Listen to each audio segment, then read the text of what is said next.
Yeah, y'all Yeah. probably want to know what happened. I ain't gonna tell y'all everything that happened, Well, but it's your sometimes, story, you know. It's I your story. mean, We don't have it's license to be my, able to throw that out there. yeah, it's all good. It's all good. Sometimes you lose stuff. You know what I'm saying? And I'll give y'all the summary. Sometimes you lose stuff. Sometimes it's real big.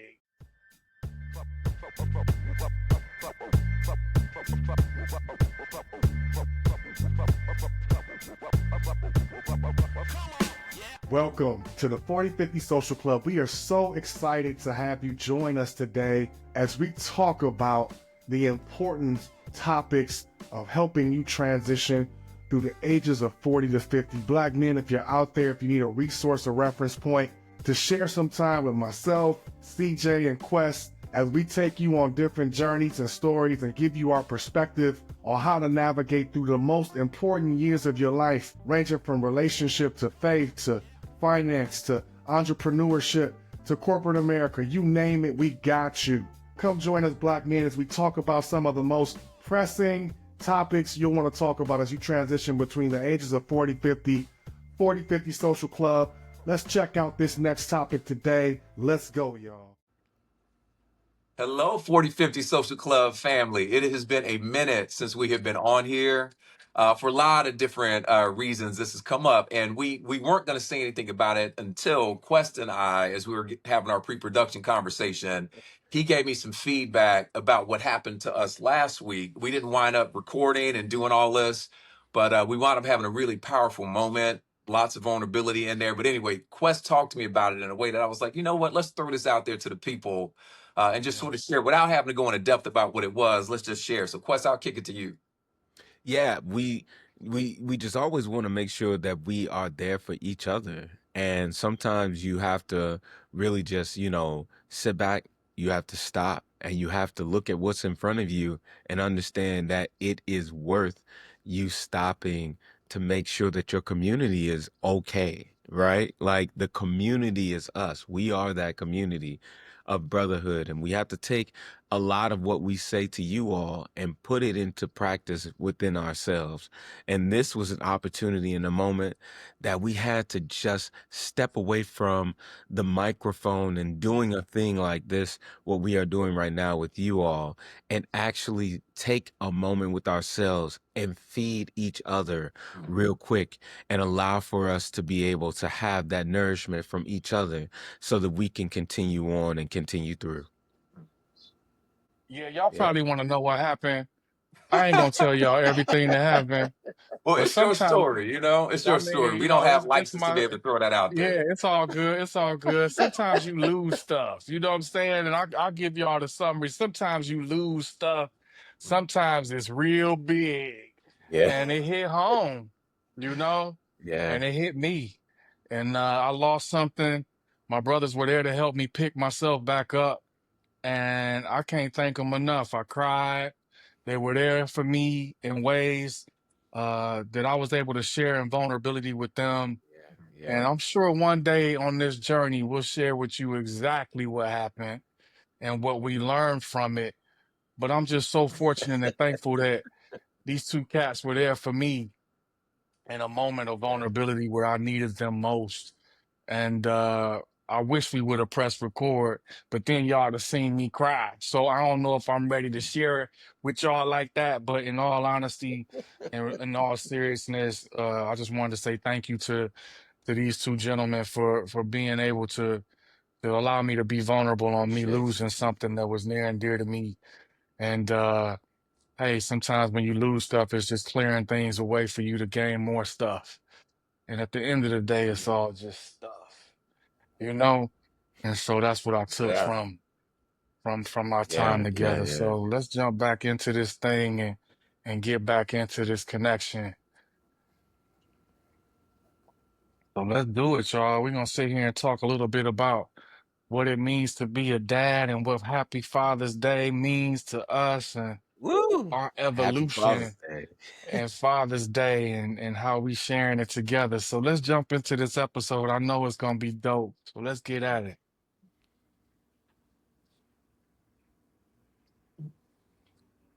Well, how y'all want to kick this one off, man? How y'all want to kick it off? We're gonna talk about Happy Father's Day. Happy Father's Day, everybody. I know it's behind us, but I think we want to talk about what father meant to you and what Father's Day means to you now. We're gonna go through this whole evolution, but what was Father's Day for you growing up? What was father like being growing up in your younger years? Quest, you go. Man, you know, it is it's something to sit back and think about. It's so many different things running through my mind right now. I will take you back to the earliest times of me knowing my grandfather because that's who is my dad. That's my father, right? And the earliest times of me knowing my grandfather, he would put me up in the front seat with him, and he would always put my hands up and allow me to drive, like, or at least act like I was driving or whatever like that. And that taught me because I learned how to drive real quickly because of all that, because I was always in the front seat. And we would stop at the gas station, and he would go inside, give me a treat, and I would sit outside with him as he scratched some lottery tickets and stuff like that. And or if he looked at his numbers or whatever like that, you know. And that was like our bond, like part of our bond. But our other part of our bond is that, you know, my father was, you know, again, my grandfather, but my father was uh, a man of many talents, and he was pretty much a housekeeper by trade for some very wealthy white families in Illinois. Some of you know about the Z Frank car dealerships. Some of you know about some of the wealthy tax and law firms of Chicago. And you know, he was a housekeeper. He was a chef for all of them. And he would take me with him. And that's how I started gaining some of those skills too. Wow. Yeah. So I felt like this is my dad. This is my father, you know, and he's a hardworking man. He's dedicated to my grandmother. He's dedicated to making sure that me and my cousin are taken care of. He wants the family to be together, but understands if they can. You know, he really gave me a situation of autonomy before I even knew what the hell that even meant, right? Because he allowed me to explore. Like, I remember, and this is crazy. I'm gonna say this for the first time, but I remember, you know, he really didn't know how to teach me sex education. You know what I'm saying? So it was a little strange for him trying to kind of like, you know, be available to have that conversation and stuff like that. But I remember we would go to the video stores because I liked Tron and I liked all these other kind of, you know, movies that had nothing to do with that. And, you know, at movie stores at that point in time had their little X-rated side or whatever like that. So he would kind of like introduce me in that way. And at that point in time, I really didn't understand it. But when I became more of a teenager, more influenced into it, I really understood what he was trying to do. He was just trying to connect with me, right? He didn't know how to do it. You know what I'm saying? A man that basically did not graduate from anyone's high school, you know, but basically understood the survival skills and had that and had the talents and things like that. And so to bring it all and button it all, because I know I'm running low on time, um, he taught me in a lot of ways without teaching me individually, without setting me down a lot. He taught me a lot of things. And then there were a lot of things that he really put a process into. And that really made me into the person that I am. I like when I think about my sons, I like the points sometimes that I really allow myself to teach them. And that process of teaching is more asking the questions for them to be more engaged, right? Because I really didn't have that other than my grandfather. You know what I'm saying? I didn't have it anywhere else. And let's not forget, he's 40. 50 some odd years older than me. Yeah. So it's really me coming home as a teenager looking at him like, yeah, you don't know what you're talking about. Mhm. But all the while, he knew exactly what he was talking about Yeah. and exactly what he meant. And so now I try to take that and really bring it in so my kids really understand Mm. that they should understand this. Wow. Right? Like Yeah. it probably was hard for him to, grasp, even more harder for me as a teenager. But now it was like, I know this concept now. How do I make this happen actually for me and my sons? And my younger son, especially, has really taken to that concept of me sitting down with him, asking him questions, asking him to, think it out. Like, come on, let's put it on a board or whatever you want to do right now. But I want you to really conceptualize what you are doing right now to make this really well for you. And I think just for the topic of what we're talking about, that's what made my grandfather important to me. That's what made him a father figure to me, because he really did a lot of things with the genuine love that he had for growing and grooming me, allowing me to be able to sustain as a man. Right. And I really feel like that was what I got from him and what I try to push down into my sons. Wow. Okay. Nice, Thank you for nice, sharing nice. that. Yeah. Yeah. Yeah. Yeah. Yeah, Yeah. that's what's up. Yeah. That's It what's up. is. That's what's up. Um, I, What I, about you, I, CJ? Yeah. yeah, like obviously everybody's journey is going to be unique with this. And I loved hearing what you were just saying about your upbringing in that way, Quest, because what is very real is, for whatever reason, there are a lot of our families that don't have that biological dad in house. And when that's That's not the right. case, you find a father figure somewhere because you're looking for it. Yep. For me, man, my dad was my best friend, my idol, like all of that for me at the time when he died, and that was for me at age 7. So we had not gotten to the point. Oh yeah, I guess we never even talked about this. But he and I had not Yeah. gotten to that point where, as a boy, you start growing up, you get into that adolescent phase, that teenage phase, you start trying to become a man, and y'all start bucking against each other. I never had that relationship with my dad. So at the time he passed away, he was everything to me in so many ways. And my mom, I love my mom, and she knows that. But I know that she remembers just how much I had this connection to him at the Yeah. time he passed away. Now, part of the reason we had a big connection, though, was there were things as a dad that he was not doing that I didn't understand at the time. So he played. He grew up in Chicago, played on the same high school basketball team with Cassie Russell, Chicago legend, went on to play at the University of Michigan and went to the pros. I think he even won a championship with the Knicks or whatever. My dad was a couple years younger than Kazi. So my dad, following a similar path, went to University of Iowa. So it was still Big Ten school, all of this. There's a long story behind it. Had a good career there, got drafted. It just didn't wind up working out. Okay. And he had his first, well, maybe it wasn't the first, but it was one of the first that I remember hearing about. His first nervous breakdown, what we used to call it back then, happened when his pro career fizzled out like that. So then I Gotcha. come along, and when I come along, he was playing professionally, but he was playing professionally over in Europe. And at the time, they weren't making more than like 2 or 3 thousand a year. So it wasn't like he was Yeah. really making any money for us. I remember when he was in Greece, he would come back and he would have like these fancy toys, just these things that they weren't even making in the States. I was like, oh my gosh, like this is so amazing. I just remember he bring me these Yeah. little robots and all the stuff. It was cool. But again, he wasn't making more than 2 to 3 thousand a year doing that. When he was Right. stateside, he played semi-professionally here. And he would have like some odds and ends jobs here and there. Like he'd go work on a construction site for a couple weeks or so, but that didn't last all that long. Like it wasn't as if the project's finished, but for whatever reason, he would stop doing it. Whether it was to chase his career, whether it was to do whatever else he was doing, but not working.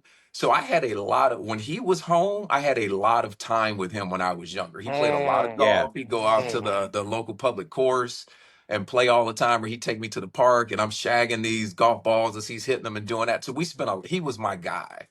So when he Wow. passed Yeah. away, that was hard. That was really hard for me. And it's interesting because we're talking about Father's Day. And Jamie knows this. We got a couple guys that are in one of these text chats that we have, and a couple guys who lost their dads this year. And this is their Mhm. first Father's Yeah. Day without their dad. And so, when that happens, you say something about it. And I was just sort of saying Yeah. something Big too, ups. Big ups. as Yeah. somebody who has not had mine now for 46 years. And I don't feel bad about it. It just is what it is. It has given me enough perspective to be able to share with folks in those moments. Like I have another good friend of mine from Chicago, lost his dad recently, and I sent him a message over Father's Day, and he was like, "Look, man, that's exactly what I needed to hear today." Right. So again, my own pain was able to help somebody else's out. Yeah, What I yeah, will say yeah, Mm. about yeah, my yeah. dad, for all the things that were great about what I thought him to be, and then the things I learned when I became old enough for my mom to share stories with me, and I understood just how imperfect he was. The two things I would say that stood out the most to me, he has deepened me. He has Mm, deepened me in ways that I can't, that are hard to explain. He yeah. passed away when I was 7, but I have continued to have a relationship with that man over the last Yes. 46 years. Huh, It huh, comes in man. ways Huh, that look man. really different, but there's no doubt to Yes. me that it exists. It's funny because I'm saying this and I feel myself on the verge of tears about to say it. Yeah, man. Mm, Yeah. And Yeah. mm, and mm, another thing that mm, I know we mm. will get into at some point, but we haven't covered, Jay knows this because this is what kind of got into the 40-50 thing. Quest, you haven't heard this before. And this gets into another father figure in my life. But I was stabbed at age 12. Foot long knife, went through 7 organs, missed my heart by that much, like a fraction of an inch, punctured a lung, all those things. And I remember laying on a couch in our apartment in Chicago, waiting for the ambulance to arrive. My mom was hysterical. She's on the phone and she's calling family, calling police, whatever. And my lung was punctured. I didn't, at age 12, I didn't know what was happening. All I knew was that I could not breathe. Like I could not bring in a breath at all. And I was panicking. I was just sort of panicking a little bit as I'm laying there. And I swear to you, my dad came to me in that moment Woo. and was like, and he just said, he was like, "Chris, I got you. Just relax. I got you. I got you." The moment I Whoa. heard that from my best friend and idol, I was like, you know what?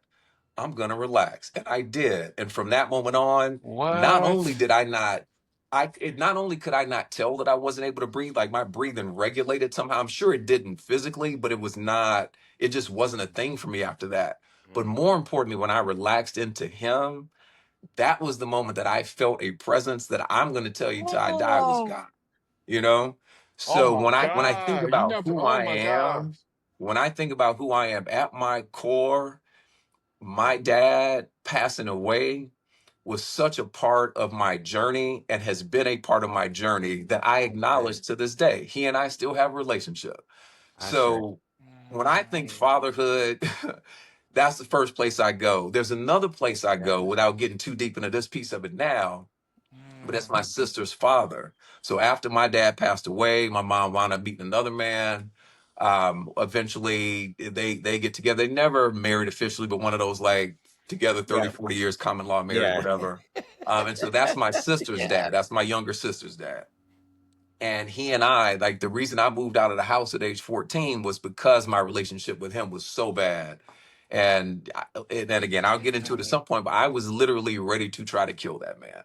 And I knew that I Mm. would have tried or I would have died trying. Like it got to that point.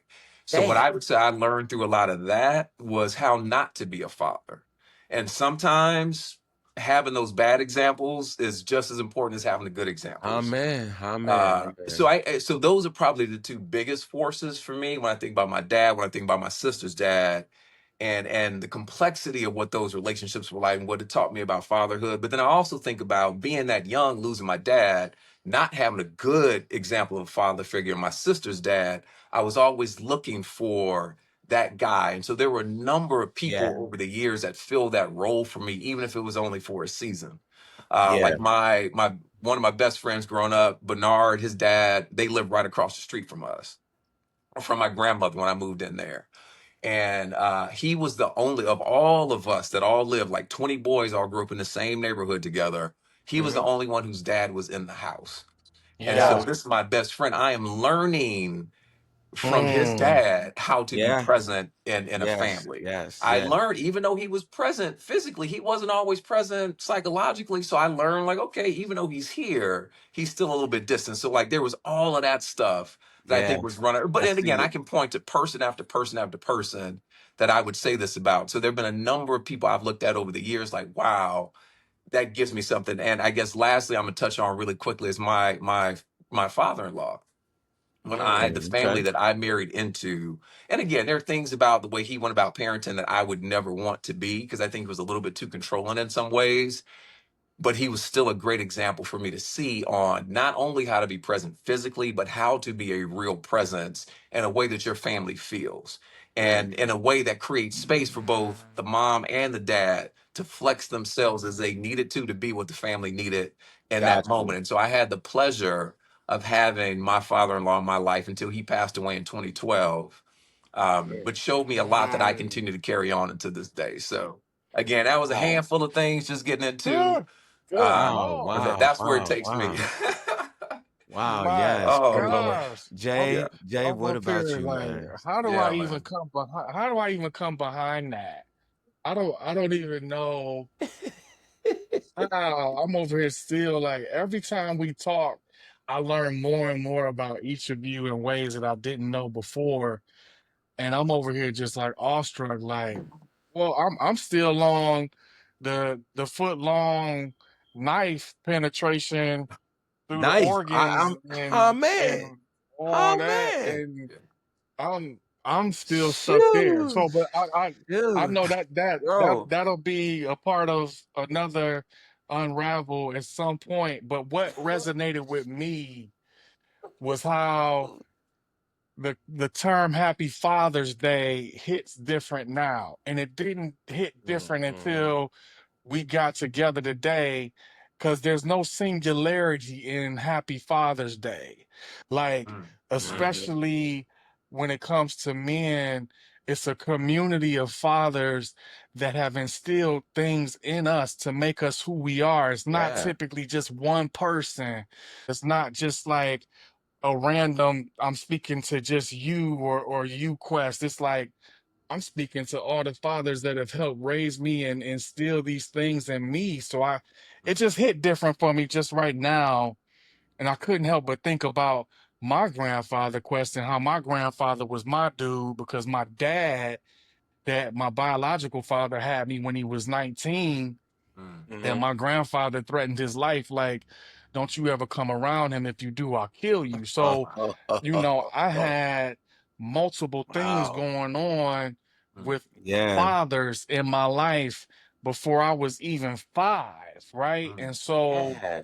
I've been learning all these different things. So I had three fathers, and maybe there was a fourth one that'll probably make you laugh, but I'll be quick. The three are my grandfather, who, of course, what was my biological father, James Reese, my grandfather, Floyd Berry, mm, and Mhm. my grandfather adopted me. I was adopted by my grandparents when I was roughly 7, 8 or Yeah, so. It's yeah, a I know about blur. that.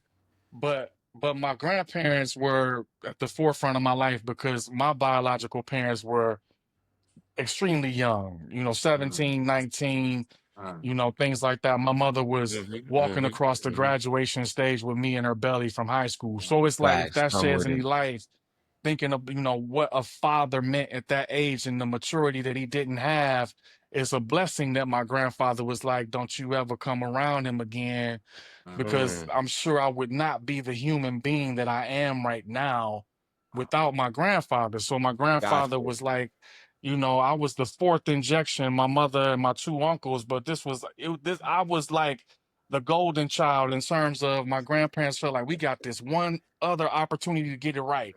We Mhm. had three Mhm. opportunities and they kind of went in different ways, but we're going to pour into this young man in ways that we learned from the previous three. Wow. And so my grandfather had me at a time where he was retired and he was just able to pour into me. Imagine having your grandfather as your father. So I was always spoiled in ways that a father Yeah. couldn't necessarily do on his own, but a grandfather could. So I had like this Mm, super father. wow. Um, and so that was awesome for me. But I also got exposed to, my mother and the men that she brought through her old, Yes. matriculation and progression. And I had a stepdad that was, Mm, my father in Yeah. different ways. I was able to play tennis with him and learn about different Nice. sports and things, basketball, that my Nice. grandfather wasn't physically capable of doing, mm, if that makes Doing. sense. Yeah, So yeah. Yeah. I had this amalgamation of fatherhood going on, and I was able to pick and choose which pieces of fatherhood meant the most to me, that Wow. Yeah. impacted me as a human growing up in my evolution. And, I think about that fourth father, or outside of the spiritual one, but the Bill Cosby was a father to me Oh too, my and Yeah. gosh. Yeah. through Yeah. television, and how he related to family, and he showed Yeah. up, and Man. he was a doctor, Yeah. and he did all these things. I got white friends that come up to me and was like, Bill Cosby raised me too, so it's like Oh, we Yeah. had Cliff. this That's the really good amalgamation one. of fatherhood going on that I think really impacted me in so many ways, that now have helped me to figure out, what's important. My stepfather allowed me to call him by his first name, and I learned how, that Mm-hmm. was okay, because he was like, I never can replace your father, but I want to add on to your father. And so that's Mm-hmm. impacted how I am as a step. It's all these things wrapped up in there, right? Yeah. Yeah. Yeah. Yeah. Um, Mm. Yeah. and how I now have a relationship with my biological father Wow. when my grandfather is no longer here, Mm. Mm. and Yeah. so Yeah. I've had this father in my life all through it, but I've had different fathers that have impacted me. Mm. So yeah, man, that's like the cliff notes. I know I kind of went around the horn on some things, but those Oh, are that was like good. high level summaries Yeah. of the different fathers I've had in my life, Man. Yeah. growing up. and Yeah, man. and and I can't help but think about the next question is, you know, what was the father that you feel as though you needed? Mm. Catch us on part 2 of the 4050 Social Club as we talk about Father's Day and everything that surrounds fathers.